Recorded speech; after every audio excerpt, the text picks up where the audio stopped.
world, we are insulated from a lot of these intermittent stressors that we may have been exposed to, 100, 200 years ago or more. And another thing with our modern world is we're exposed to more potential toxins than ever, certain toxins like, aluminum or lead, heavy metals like that. Um, in your review paper, you mentioned how sauna use can actually help excrete those heavy metals at a higher rate. Can you talk about that a little bit? It does. It does. And it's interesting because, you know, a lot of these compounds like heavy metals or, other types of compounds like, phthalates or BPA, they can be excreted through sweat or they can be excreted through urine.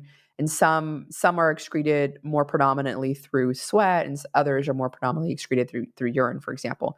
So the ones that are more predominantly excreted through sweat, you can imagine the robust effect that sauna use has on them. So cadmium being one, where there's been studies looking at sweating from sauna use, where there's like a 122-fold increase in sweating out cadmium. Another one is aluminum. Aluminum's also excreted quite well from sweat, and you do excrete things like BPA and stuff as well. But the major pathway that BPA is eliminated is through urine.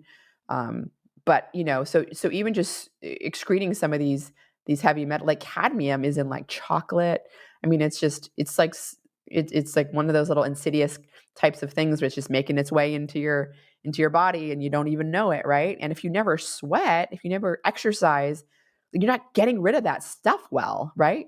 So that is another sort of potential benefit with using the sauna as well, is excreting some of those compounds and particularly some of those heavy metals that like aluminum and cadmium.